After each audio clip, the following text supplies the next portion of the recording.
بسم الله الرحمن الرحيم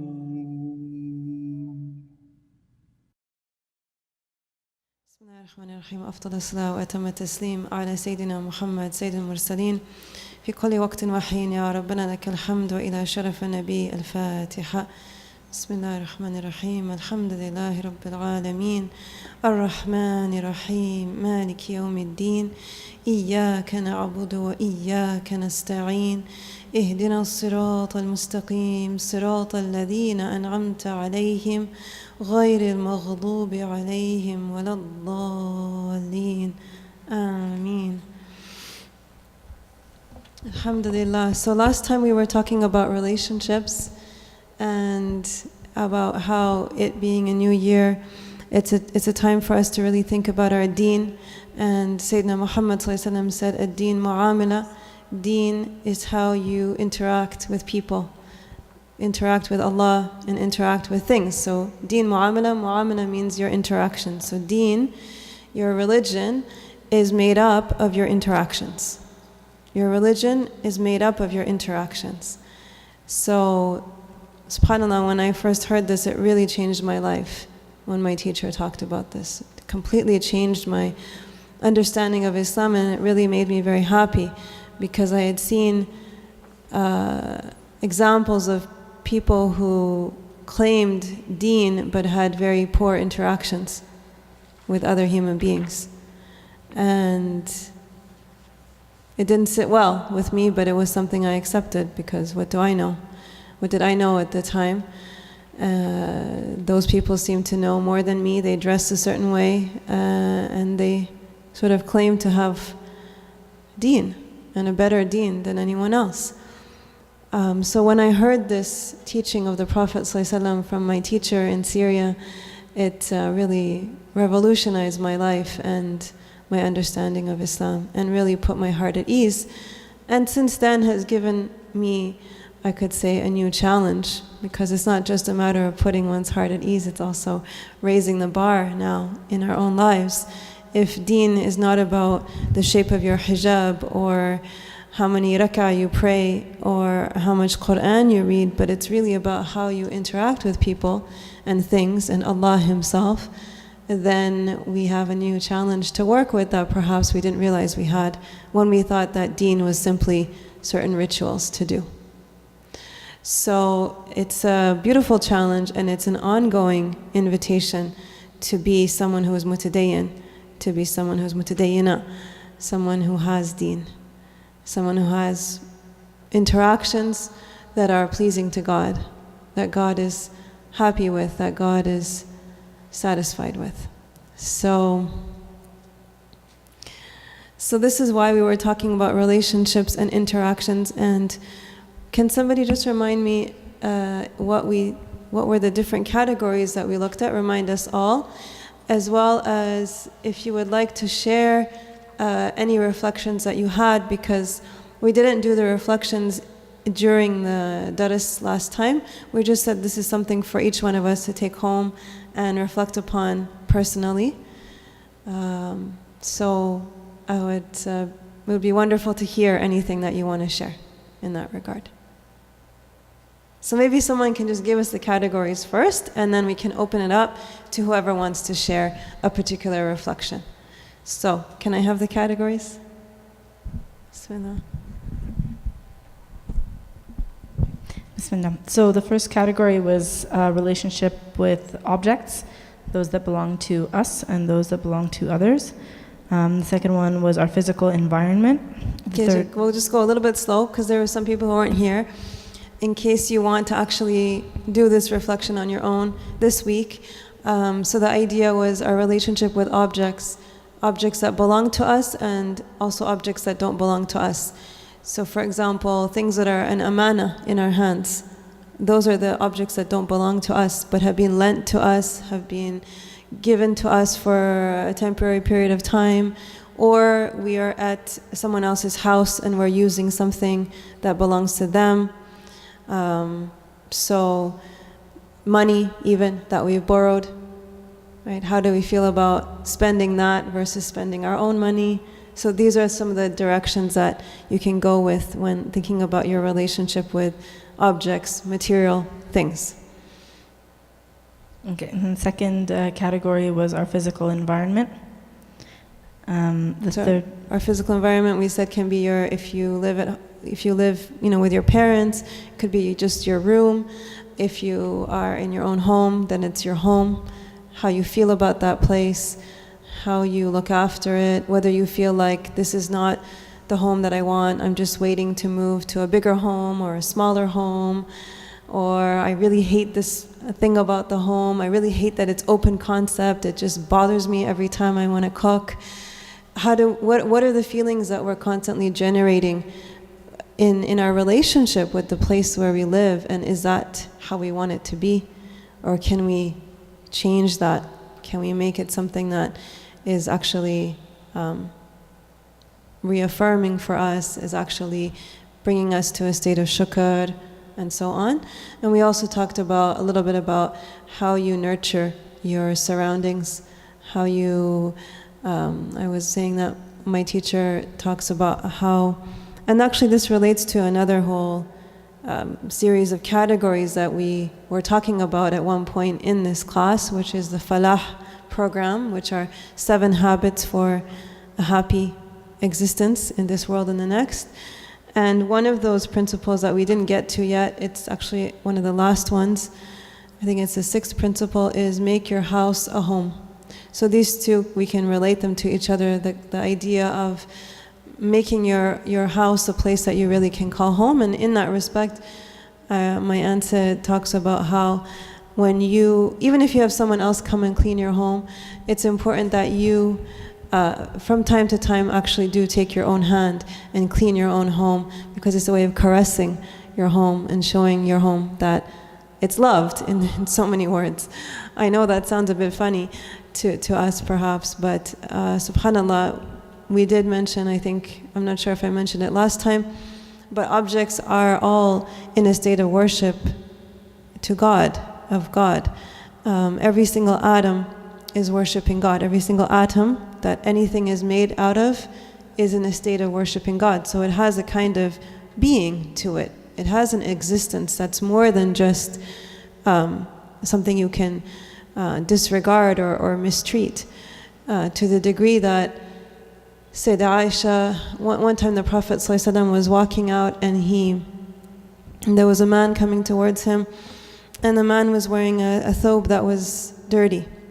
And the Prophet ﷺ said to him, can you, and it would be better if you would wash your thobe. Is this your only thobe? And the man said, this is my only thobe. That's why it's so dirty, because I can never sort of, take it off and get a chance to wash it.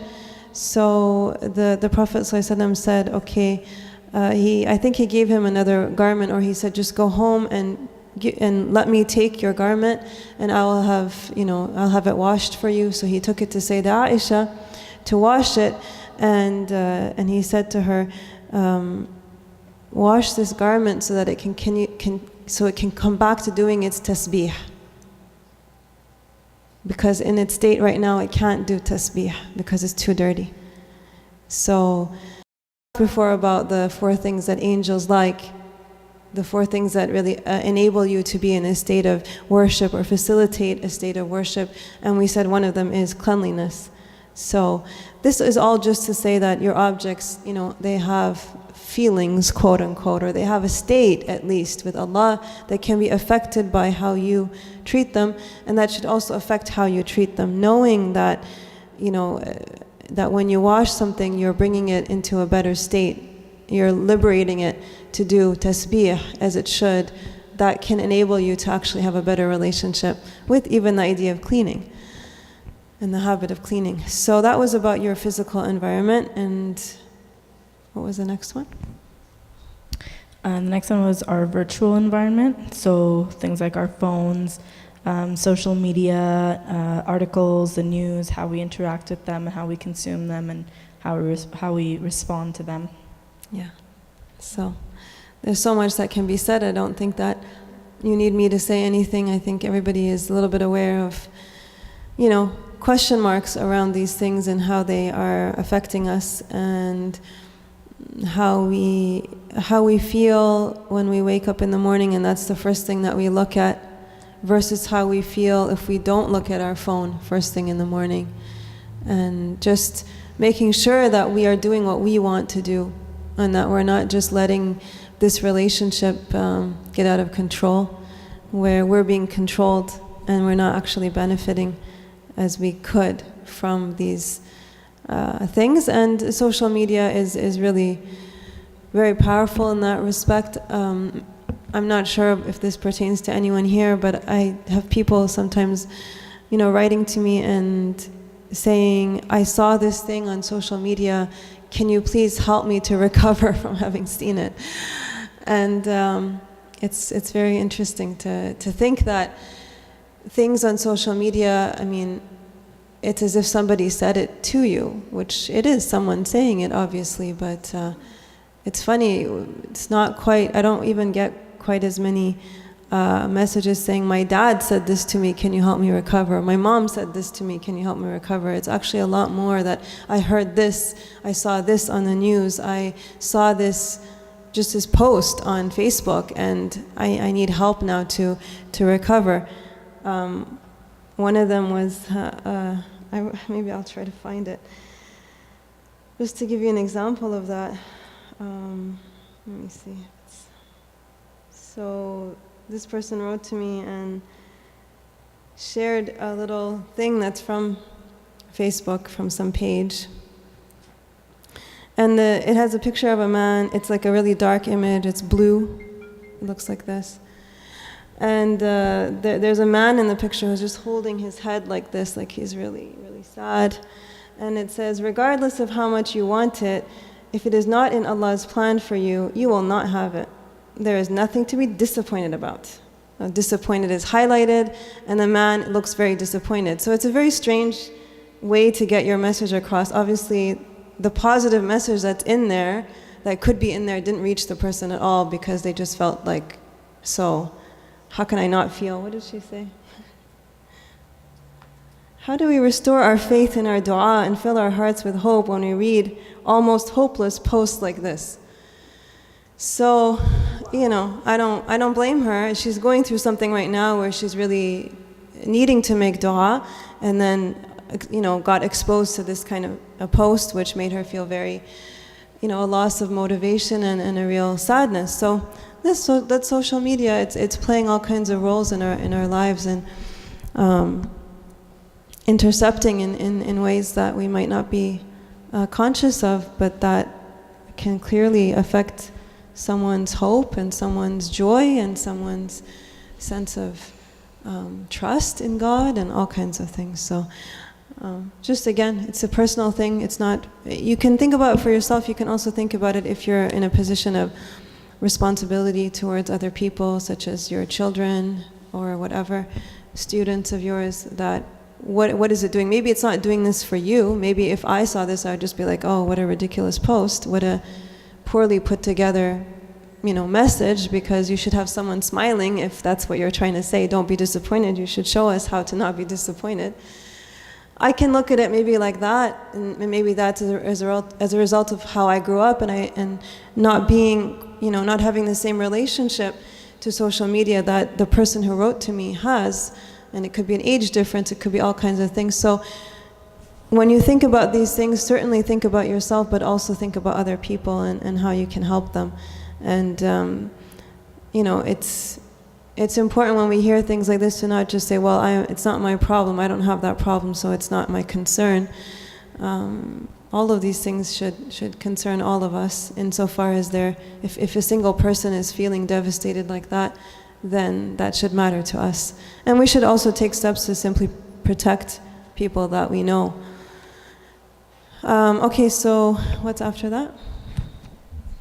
The fourth one is our inner environment, so ourselves, and that includes our inner dialogue, how we see ourselves. You asked us, who are you in your eyes? So who are we in our own eyes? So who are we in our own eyes? Who am I? Am I that person who always fails when I first set out to do something? Am I that person who needs someone else to rescue her all the time? Am I that person who has to go on Facebook to find motivation in the morning to do anything, and if I don't find it, then I'm stuck? Am I so-and-so's daughter? Am I so-and-so's wife? Who am I? This is a really important thing, again, to ask ourselves. What is my relationship to my own self? How do I treat myself? How do I talk to myself? And we talked about how, just think about when you were 7 and how you thought about yourself at that time. Hopefully, if you hadn't been hurt by anyone in a very deep way yet, you would be like a normal 7-year-old who feels very happy to be who they are and has no interest in being someone else, and has no interest in being other than who they are. They're really satisfied with how they look and their name and everything about their life. So, and then just asking ourselves, has that changed? Do I have that same confidence? Do I have that same sense of being affirmed in my being and the fact that God chose to create me? Do I carry that around in me? Or do I just sort of neglect that? Because every single person that you see is a manifestation of the choice of God. Every single person you see is a manifestation of a choice that God made. A way to put a face together, a way to put features together. This is all a choice made by God. And so how beautiful is that? How beautiful that each person represents a unique choice made by God to bring you into existence, to bring you with all your circumstances and all your features and all of your DNA, that you would be you and not anyone else. So we can start with ourselves in terms of that understanding. Okay, what's the next one? The 5th one is our relationship with Allah. And we didn't talk very much about that, did we? No, we did the 5th and the 6th one kind of together because it was at the end of the class. So the 5th one was our relationship with Allah, and the 6th one was our relationship with the Messenger, sallallahu alaihi wasallam. Sallallahu alaihi wasallam. Great. So, yeah, the last 2 here are very important, of course, very important relationships. We usually do try to talk about our relationship with Allah in this class, but it's really something for us to reflect on personally in order for there to be actual growth, and so that it's not just going in one ear and out the other kind of thing. So, alhamdulillah. So what are some of your reflections on any of these that you would like to share? Sometimes we can have a whole list like this and we're not really happy in any of the relationships mentioned. We're not truly happy. And so then we really need to look at that and say, why am I not happy? Why am I not feeling satisfied? And what can I do to shift that? Does anyone want to share any reflection?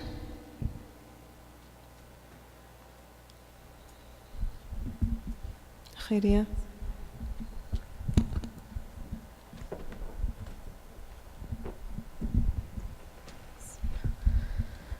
There's 2 things that I wanted to share. The first thing was, I don't remember which halaqa we talked about this, but I think it was a few halaqas ago.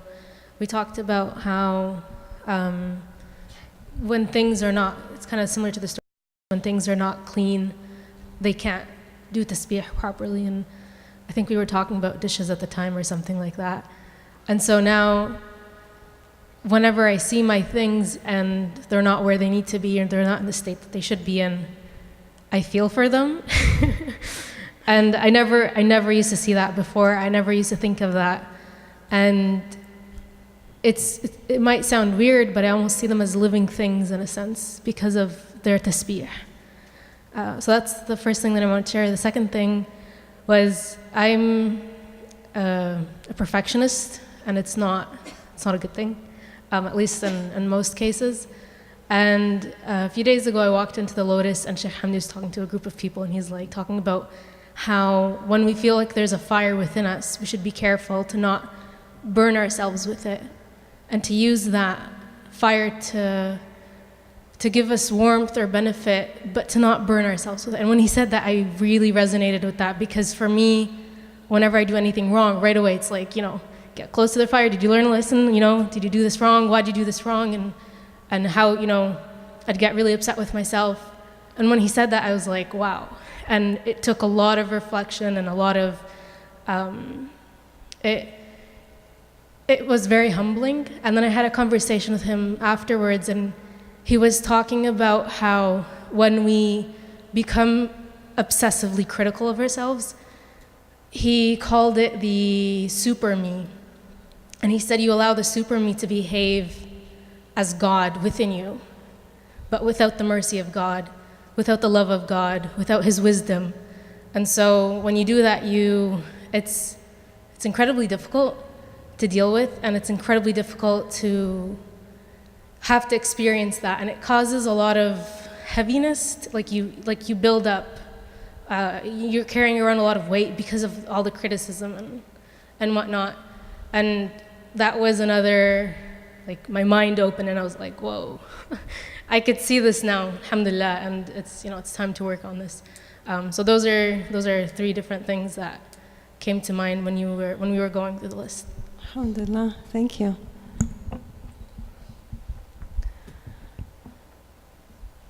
Anyone else? Noor? So, when I was reflecting on this in the halaqa and after it, I kind of realized that in my life it's funny, I can kind of like order these in terms of what I have the best relationships with all the way down.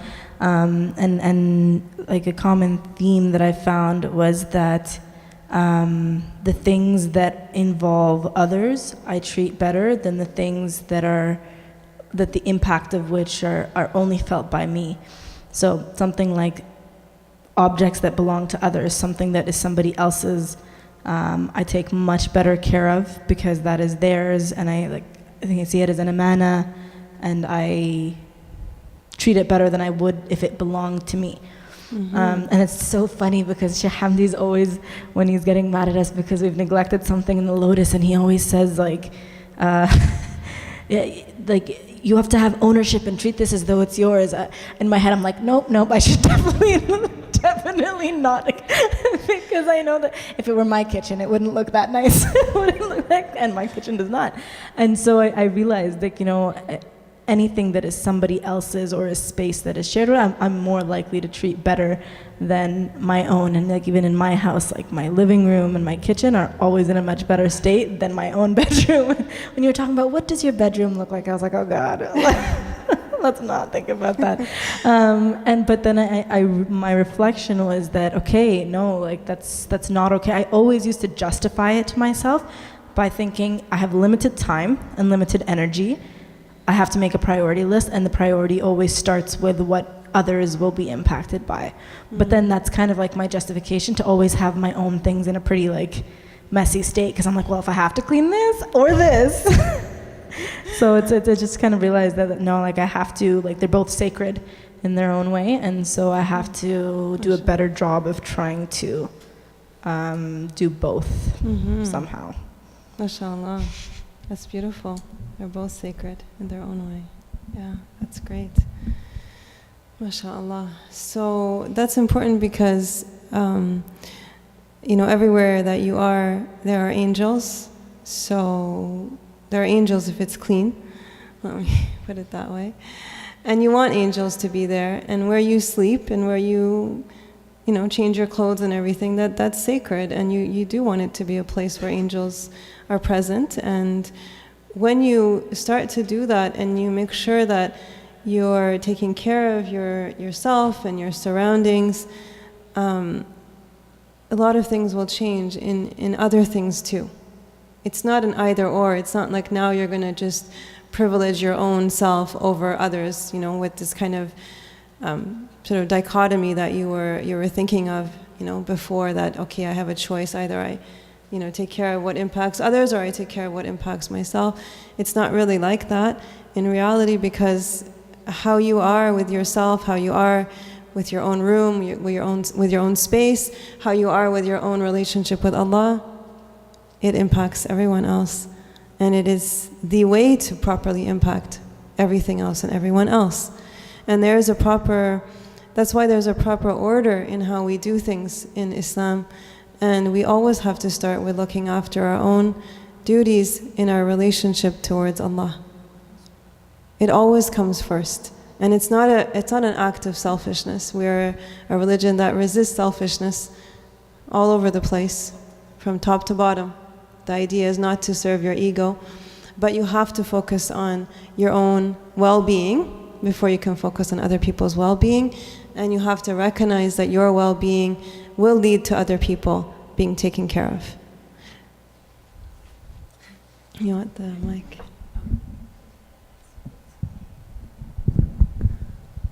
Bismillah. I think the struggle that exists in me is trying to balance taking care of things without ascribing too much importance to the materialness of them, right? So I'll give you an example. When I bought my car, it was a brand new car, it was shiny, it was beautiful, mashallah. Within 2 days, I smashed it.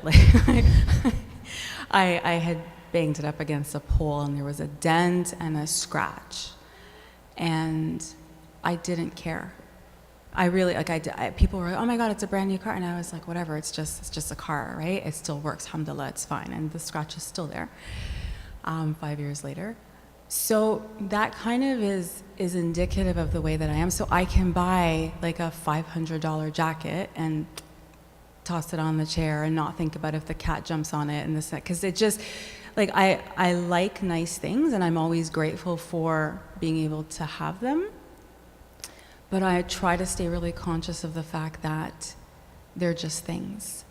But then I also need to take care of them, right? So I always struggle with this notion of taking care of your things and being careful with them and honoring them, right? This hadith that you mentioned is so beautiful. This is the first time I've ever heard it, right? And it really puts it into a different perspective for me. But I still really try not to ascribe too much importance to material things. And maybe it's a weakness in myself because I like things, right? If I'm honest, I like pretty things, right? So maybe that's my own battle in myself, that I'm trying to squash that ego. Allah, there you go. That's exactly what I do. I make up for the guilt by mistreating them. I do that to people too, by the way. No, I'm joking. That explains it. That explains everything. Yeah. Like I said, the way you treat things, it's indicative. No, I'm just kidding. Yeah, there are many things to reflect on. I'm not going to tell you not to buy a $500 jacket. Everybody is different, and everyone has different means. But it's true that sometimes our lack of care for something is because we can afford to replace it. And I think that's just what we need to think about, that another person having that object might not take that approach. If you're taking that approach, for example, with your car, because you're saying, this was qadr Allah, alhamdulillah, it could have been much worse, this was just destined to be, and I could have been killed, I could have killed someone, and you're taking that route, alhamdulillah, this is something that is going to be nourishing your faith. As for how we treat our objects, that's kind of a different thing. When you do have the choice of hanging something up or leaving it on a chair, or it's all about your intention and where your concern is coming from. So for example, if you had that accident with your car and you were petrified of the thought of how much it's going to cost to repair it, which people do get into that state. The first thing is that they're shocked they had an accident. Then they're like, oh, alhamdulillah, I didn't I didn't die and no one's hurt.